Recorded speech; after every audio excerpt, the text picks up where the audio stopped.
Public first Kannada ಸುದ್ದಿ ವಾಹಿನಿಗೆ ಸ್ವಾಗತ. ದುರಸ್ತಿ ಕಾಣದ ಚರಂಡಿಗೆ ಬಿದ್ದರೆ ಕೈಲಾಸ ಸೇರುವುದು ಗ್ಯಾರಂಟಿ. ಇದು ಬೆಳಗಾವಿ ಜಿಲ್ಲೆ ರಾಮದುರ್ಗ ಪಟ್ಟಣದ ಭಾಗ್ಯನಗರ ಮತ್ತು ಶ್ರೀಪತಿ ನಗರದ ಮುಖ್ಯ ರಸ್ತೆಯಾಗಿದೆ. ಸುಮಾರು ವರ್ಷಗಳಿಂದ ಸರಿಯಾದ ರಸ್ತೆ ಕಂಡಿದ್ದಿಲ್ಲ. ಇನ್ನು ಈ ಮುಖ್ಯ ರಸ್ತೆ ಹದಗೆಟ್ಟು ರಸ್ತೆ ಪ್ರಯಾಣಿಕರ ಪರದಾಟವಾಗಿತ್ತು. ಈಗ ಪಕ್ಕಾ ಸಿಸಿ ರಸ್ತೆ ಕೂಡ ಆಗಿದೆ. ಇನ್ನು ಇಲ್ಲಿ ಕೆಲವೊಂದು ಕಡೆಗೆ ಚರಂಡಿಯ ಕಾಮಗಾರಿಯನ್ನು ಅರ್ಧಕ್ಕೆ ಬಿಟ್ಟಿದ್ದಾರೆ.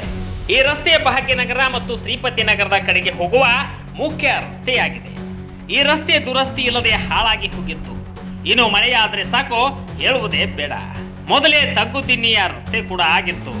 ಇನ್ನು ಕರ್ನಾಟಕ ಸರ್ಕಾರ ಅಲ್ಪಸಂಖ್ಯಾತರ ಕಲ್ಯಾಣ ಇಲಾಖೆಯ ಅನುದಾನದಲ್ಲಿ 1 ಕೋಟಿ ರೂಪಾಯಿ ವೆಚ್ಚದಲ್ಲಿ ಕಾಮಗಾರಿಯನ್ನು ಸ್ಥಳೀಯ ಶಾಸಕರಾದ ಅಶೋಕ್ ಪಟ್ಟಣ್ ಅವರು ಭೂಮಿ ಪೂಜೆ ನೆರವೇರಿಸಿದ್ರು.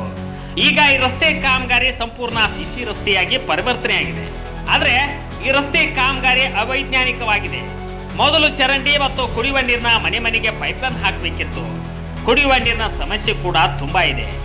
4-5 ದಿನಕ್ಕೊಮ್ಮೆ ನೀರು ಬರುತ್ತೆ. ಅದಕ್ಕೆ ಮೊದಲು ಚರಂಡಿ ಮತ್ತು ಪೈಪ್ಲೈನ್ ಮಾಡಬೇಕಿತ್ತು. ನಂತರ ರಸ್ತೆ ಕಾಮಗಾರಿ ಆಗಬೇಕು. ಕಾರಣ ಏನು? ಇಲ್ಲಿ ಚರಂಡಿ ಹಾಳಾಗಿ ಹೋಗಿದೆ ಮತ್ತು ಕುಡಿಯುವ ನೀರಿನ ಸಮಸ್ಯೆ ಕೂಡ ಇದೆ. ಚರಂಡಿಯ ನೀರು ಮನೆಗಳಿಗೆ ನುಗ್ಗಿ ಮನೆಗಳು ಹಾಳಾಗಿ ಹೋಗಿದ್ದಾವೆ. ಎಲ್ಲಿ ನೋಡಿದರೂ ಚರಂಡಿ ತುಂಬಿ ತುಳುಕುತ್ತೆ. ಈ ಸಿಸಿ ರಸ್ತೆ ಕಾಮಗಾರಿ ಸಂಪೂರ್ಣ ಅಲ್ಪಸಂಖ್ಯಾತರ ಕಲ್ಯಾಣ ಇಲಾಖೆಯ ಅನುದಾನದ ಅಡಿಯಲ್ಲಿ ಆಗಿದೆ. ಇದರ ಭಾಗವಾಗಿ ಕೆಲವೊಂದು ಕಡೆಗೆ ಚರಂಡಿಗಾಗಿ ಕಾಮಗಾರಿಯನ್ನು ಮೊಟಕುಗೊಳಿಸಿದ್ದಾರೆ.